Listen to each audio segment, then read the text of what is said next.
here. Okay.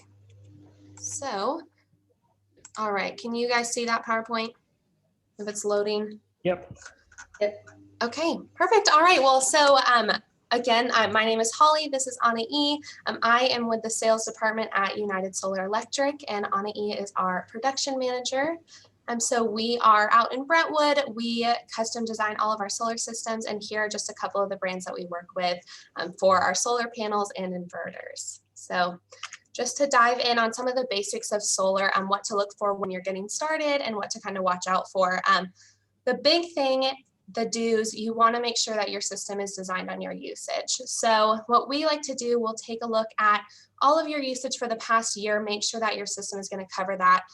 This is really important because first of all, you don't want to overpay for a system that's overbuilt. That's a big one, but you also don't want to underbuild the system. Just something to watch out for to make sure that you don't, pay for solar and then you also have an electric bill still. We want to completely get rid of that electric bill. So a couple of the other things we look at first, of course, is roof condition. That's a basic one. You want to make sure that it can support it. And some companies, we also do this, but you can include, any roof work or roof upgrades when you're getting solar. Another big thing to consider is the way that solar is going to change your PG&E bill. So what you'll hear a lot with solar is things like NEM and true up.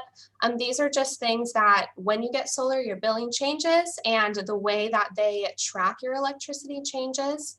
So NEM is a program where you can earn credits for any excess energy that you produce. And then the true up bill, what happens is you aren't billed for your electric for the entire year. That first year when you have solar, you don't get a bill until the end of the year with all of your electric charges. So that's why you want to make sure that the system is designed accurately for your usage so you don't end up with a bill at the end of your true up. The next thing, just maintenance for solar panels, cleaning your panels. So you just wash them down soap and water. It's not too big of a maintenance, but you want to make sure that they are clean. And then a big thing in the sales process of when you're purchasing your system, you want to ask about your warranty. So industry leading is that 25 years. That's the lifetime of most systems nowadays. But you want to make sure that that is covered and that is also backed by the manufacturers of your system. So the module manufacturer and the panel manufacturer, you want to make sure you have a warranty with them, and that inverter company, whatever inverter system you go with, and then also the company, of course, that's doing your installation. So once you have that system, you want to be keeping an eye on your monitoring system. Most likely you'll have an app or something on your computer to monitor the production of your system. And you also want to keep an eye on that PG&E bill on your true up bill to just make sure that everything is functioning, you are getting credits for your usage, and everything's going smoothly. You're not going to end up with a big bill at the end. So a big thing that we always say when you're looking into solar is to check the reviews of who you're going with. You'll see that different companies, that first thing on the don't list, don't purchase from a sales team. You want to make sure that the company that you're going with is doing your installation, has good reviews, has done a lot of good installations, and the community, their customers would recommend them. There are a lot of solar companies out there. You'll see that it's kind of a saturated market. You want to make sure you're going with someone who knows what they're doing, who's going to back their installation and back their products, and that you'll have a smooth process with a good communication. Another thing that we personally don't recommend is leasing systems. The reason that we say this, a lot of solar companies have really great financing options now. So usually the appeal with leases is that you're just making a monthly payment, it's not as committed, and you don't have to pay anything out of pocket. But what you'll see with financing nowadays is that you can still get those same benefits of just a monthly payment, nothing out of pocket, but at the end of your term you do end up owning that system, and you're done. Now you have a free solar system, not paying for electric anymore, and you don't have to worry about getting out of a lease. So that's just something we generally recommend to people. Another thing we see often is people who want to do it yourself. They want to just buy the materials and they want to install it themselves, and you don't realize how much on the back end goes into this process. So if that is something that you're interested in, if you think, I can get the materials cheaper and I'll just do it myself, I'm good at, electrics, I'm an electrician or that type of thing, really consider all of the steps that are involved in that. So there's permitting involved, there's getting designs, there's getting it engineered, there's getting PTO with PG&E, working with PG&E on it. It's a big process. So if you do want to do it yourself, definitely consider all the steps involved. And I would recommend purchasing through a company who can help you educate yourself a little bit with that, because it's a much bigger process than it sounds like at the beginning. One other thing we hear a lot, I just want the cheapest system. Give me the lowest price you have. We always say be a little bit weary. You want to go with kind of a middle ground. You don't want the cheapest system where you're not getting a great install team. You don't really know what you're getting. Just kind of going for whatever you pay the least for, because this is an investment. It's a big thing, and it's going on your home. So you want to make sure you're somewhere in the middle with a company that's at a good market price, that is at a healthy price where they can sustain it, where they can, they're going to do a good installation, but they're also not ripping you off, not on the opposite end there. So just a couple things to be aware of. The other thing, a couple of things that people don't realize when they're getting into solar: it is only going to cover your electric. I know sometimes that sounds like a basic, but some people miss that one. It is only going to cover your electricity, and you don't get fully off grid just with the panels. So in a power outage situation, solar panels are cut. You won't have any power unless you decide to consider a battery backup system. So those are just some of the basics. Getting started on a solar system, it's a lot to jump into. So this is kind of like a floodgate of information, but it's always good to ask questions. Make sure that you're working with someone when you're purchasing a system who is going to go through these details with you and answer your questions there. So those are some of the basics. That was a lot, but any initial questions on any of that? Yes. For me? Oh, Holly, can you hear me? Oh, yes, I can. Yes. Okay, sorry. So talking about the battery backup, is that something that, I know they were talking about lithium batteries lasting up to 20, 30 years. Is that something that you guys recommend since they're having their rolling blackouts? Yeah, yes. So especially in the Bay Area, we see a lot of people with the rolling blackout situations. And yes, we do recommend a battery in that case. I will say, batteries are improving a lot. They're a little bit of a newer technology. So there's a lot of improvements and new ones coming out pretty regularly. But we do see a lot of people who have power outages that want to get batteries so that they don't have to worry about a power outage. Or the other function with a battery is being able to use it during the peak hours of the evening. So you can actually have it, of course, your solar system is producing during the day. Once you get into those evening hours, the sun's not out anymore, your solar system isn't producing. At that point, you're pulling from, in this case, PG&E. So the battery will allow you can pull directly from the battery during those evening hours and then refill the battery every day. So we recommend it for situations like that, for people who want a little bit more of the off-grid feel or are worried about power outages. One thing to consider is how many batteries you want and what you're wanting to back up. Because one battery is going to be for your critical loads. At this point, it's the lights, the fridge, those basic necessities. If you're wanting more of a whole home, then you start adding multiple batteries at that point. Thank you. No problem. Anything else?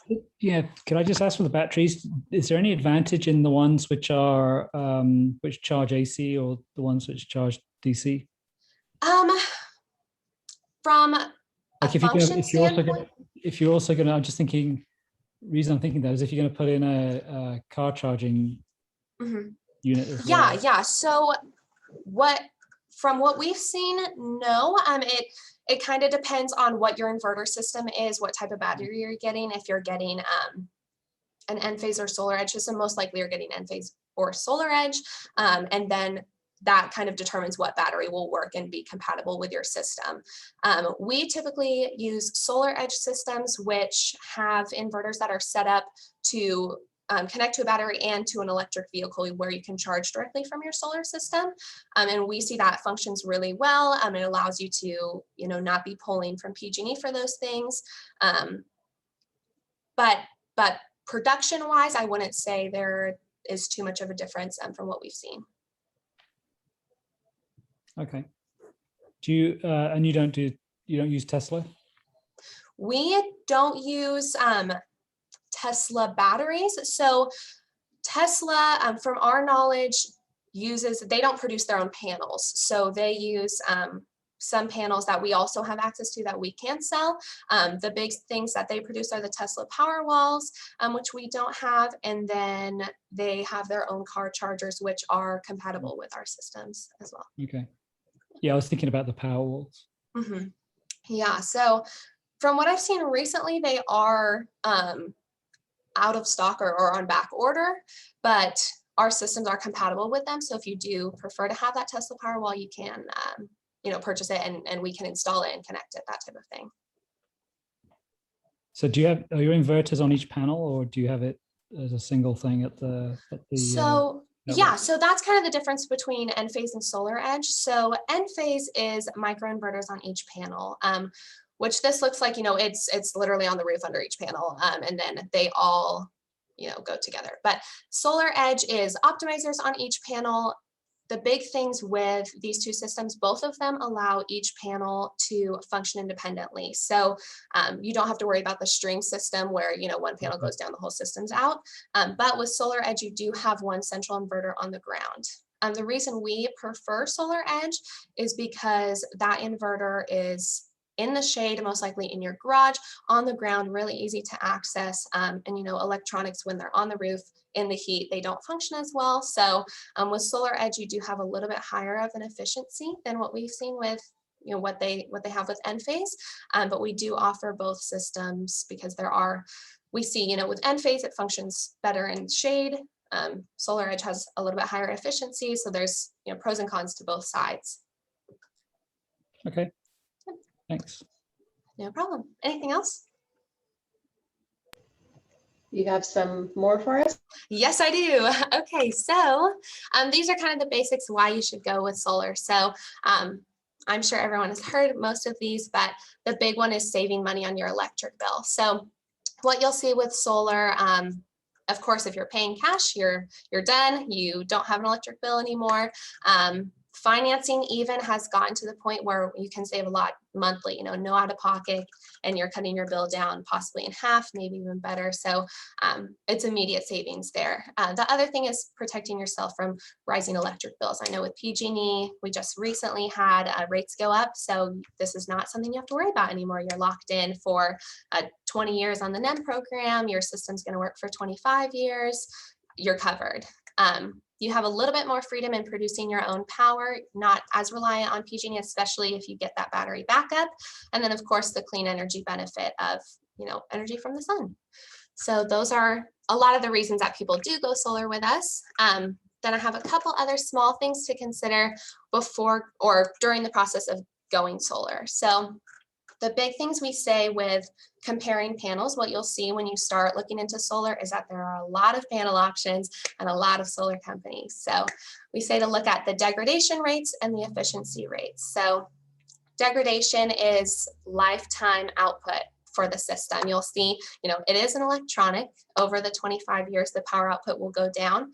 And that's a good number to compare between different panels, different levels of a panel, and then efficiencies is the other big thing. These are the two that will vary quite a bit, can vary a lot between different panels, and is a good way to see if you're getting a really good panel, if you're getting kind of a cheap panel, those types of things. And then going into it, you want to consider if you do want a battery. You want to consider if you are planning to get electrical upgrades. This is usually an electric vehicle that you're planning to get.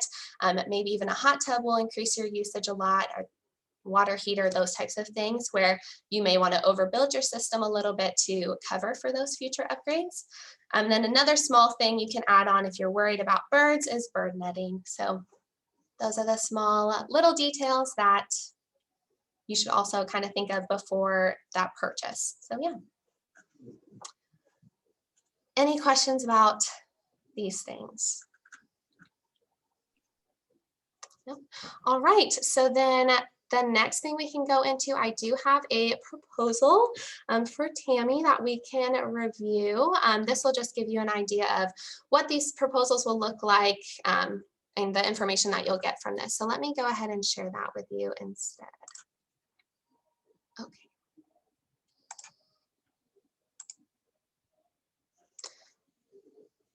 All right, can you see that proposal? Yep. Okay, perfect.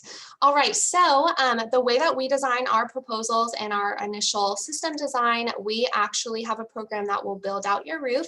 As you can see here, we've built out a roof. Those yellow lines, you'll see some setbacks that we need to watch out for, and then panel placement that we recommend. So this is kind of a starting place. You'll see, we'll build in these trees, anything that might, the chimney, anything that might cast a shadow, any shade like that, so we can take a good look at that. So system details here. This is average, a little bit smaller of a system size that we needed here.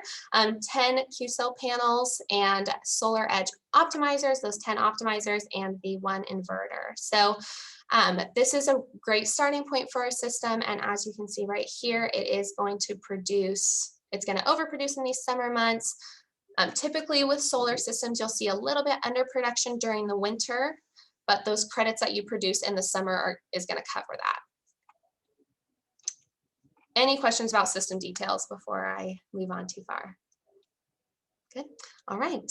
So here, this is where we look at sun exposure. So these bright yellow roofs are going to get the most sun, and this kind of explains our panel placement, where you're going to get the most sun throughout the day. And this is why it's important to, kind of take your time with your purchase and make sure you're working with a company who's considering these things. So of course, you don't want to put your panels in an area that's going to be shaded for most of the day. At that point, it's kind of a waste. Why purchase the panel? So that's what we look at.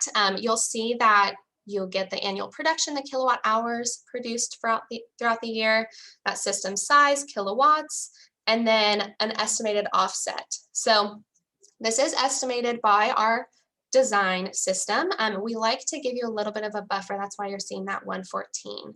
So what we did with this system, we pulled the last 12 months of usage, put that into our design program, and we typically build around 110% of offset. So this number will allow you to have, through that lifetime, that degradation, a little bit of a buffer there. And then another thing we see with solar systems, people get solar, they're really excited, it's this great new thing, you have electric freedom, and you start blasting the AC during the summer or things like that. So this little buffer will give you some room for that, and make sure that you don't end up with an electric bill. Any questions about this one? Great. All right, so this is what your monitoring is going to look like. This is solar edge monitoring. Enphase is pretty similar. What you can see here, you can see your energy produced, pretty much all the basics of the system, a lot of information. What you're probably going to spend most of your time looking at is down here, this module arrangement. So what you see, we will build your monitoring system, place the panels in the arrays that you have, and you'll be able to see panel by panel what the production looks like. So these numbers on these blue boxes are each panel, and then it'll show you specifically per panel what the production looks like. So you can keep an eye on it, and then we also keep an eye on this. So our service department is on this site every day. We get flagged if there's any issues with the system, and most of our warranty calls, we actually catch the problem before the customer does. So we like to be really on top of our warranty calls and our services to make sure that, you're not sitting with a system that isn't functioning for, more than a couple days or even less. We like to catch it immediately and get out there the next day if possible. So that's what you'll see there. These are some of the batteries, that LG Chem battery, and some of the solar edge. This is the inverter and the car charger. So just to give you an idea of what that looks like. Any questions about monitoring or warranties or services, anything like that? So what is a normal warranty? Because I thought that's why you leased, is so it would be under warranty, but it sounds like even if you purchase it will. Yes, yeah. So what you'll see most often is a 25-year warranty, no matter what purchasing option you go with. So we give all of our systems a 25-year. It's panels, it's inverters. It includes roof penetrations. We have a workmanship warranty. So you're pretty much covered. So for our company, any service call, any warranty claim you have, you're just going to give us a call and we're going to handle it from there. and most likely we would catch anything before you would even notice it. So yeah, so we want to make sure you're completely covered. And that 25-year warranty is pretty standard now. So yeah. What do people typically do after the 25 years? Like, what would they do with their system? Would they dispose of it? Do you buy it back? Do they normally upgrade? Yeah, good question. Yeah, so typically, you know, if it's still functioning, you keep it and you have a system that's working. After that 25 years, you know, it's not warranted anymore, but to give you an idea, usually degradation, you're at 85 to 90, 92% of power. So, you know, you still have a functioning system at that point. It's still a good percent. So you can keep going with it. A couple options you have, you can get rid of it if you don't want it anymore. You can upgrade it. We see even some of the older systems that didn't have as advanced technology, we'll see upgrades in inverter systems or little things like that to give you some more power, or you can add on to the system at that point. So we offer purchasing systems. So, you know, after that 25 years, you have the freedom to do as you choose. Another thing to consider is moving. So a lot of people will ask, you know, I'm planning to move in maybe 10 years, what do I do? So if you have purchased the system, you know, you just sell it with the house. If you finance it, there are also options to transfer that financing or just pay it off. A lot of our financing is no prepayment penalty, so you can just be done with it as well. So yeah, we like to give a lot of freedom there for whatever works best for you. All right. Okay, so can I just ask about, you mentioned about upgrading. How easy is it if you wanted to add on panels? So you're 5 years in and you do something in your house and you want to add some panels on. How easy is it to do that? It's pretty easy. The things you want to look at. So I would recommend at that point calling the original company that you went with, which is why you want to go with a good company that you know is going to be in business for that time, because if another company comes in and touches that solar system, it may mess with your warranty with that company. So I would recommend sticking with the same company that you go with, but it's relatively easy. The things you want to consider in this case, if you have the solar edge system is inverter size, how much room you have left on the inverter. Usually our systems, you have room for that, so it's not too much of a concern. But it's manageable. I mean, I don't think we've had anyone where they really couldn't add on unless you run out of roof space. Yeah. And if you're using microinverters, then does it matter? Yes, yeah, you have more room to add on. I don't think there is a limit at that point. I think you can keep adding. Actually, how often do you have to clean them? We typically recommend once a year, but it's something you kind of keep an eye on. You know, if we have like a fire season like we just had this past fall, then you definitely want to get out there and clean off the dust. So it depends on your area and if you get a lot of dust or a lot of tree leaves or stuff like that. But we typically recommend once a year.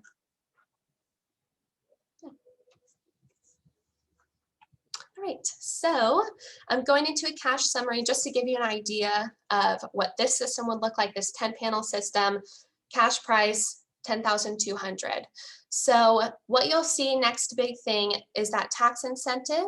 If you guys are familiar, there currently is a federal tax rebate that is up to 26% of the system cost. Of course, this isn't guaranteed. It's something that you can discuss with your tax advisor, see if you may qualify for it. But we like to give all of our customers, an idea of what that could be. And then, you can see your net system cost. It is a pretty big chunk that you could qualify for. So yeah, so we like to show you those numbers to consider. And then 30-year electric bill savings. So this cash proposal, you have paid off your system in cash, you don't have an electric bill over the lifetime of the system, you're saving quite a bit of money there.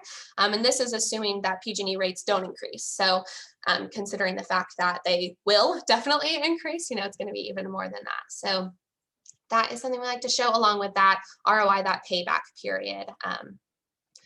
So the other thing on here, interconnection fee, what you'll see with PG&E on your bill, so you won't have the electric charges, but you will have a minimum delivery fee. This is like $8 to $10 a month. It's just the basic charge that you will get from PG&E no matter what type of thing. So, yep. Any questions about tax incentives, any of that? All right.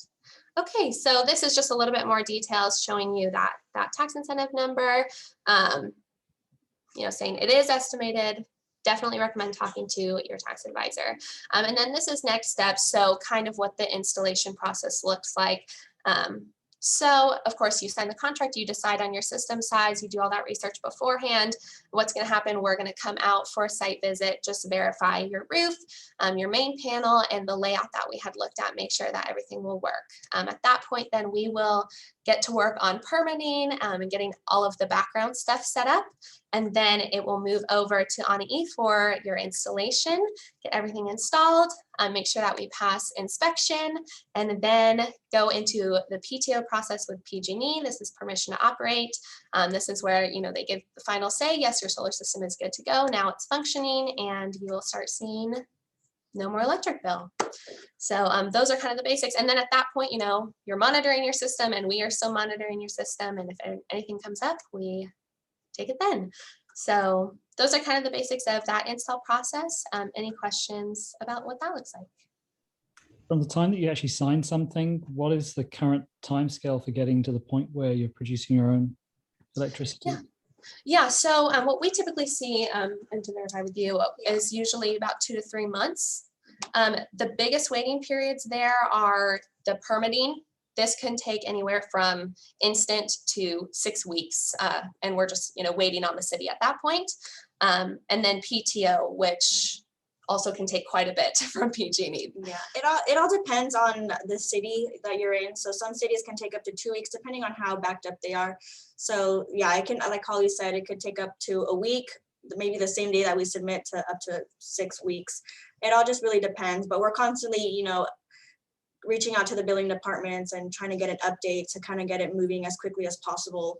And then as far as the PTO process, that also can take a while. It all depends on PG&E as well. It's kind of all in their hands. We can't really do much.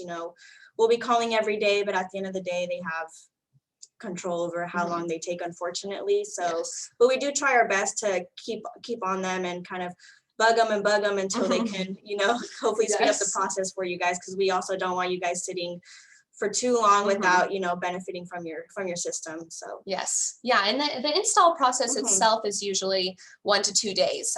That's the short part, actually. So yeah, it's just when we are not in control of the timeline that it drags out a little bit. So yeah.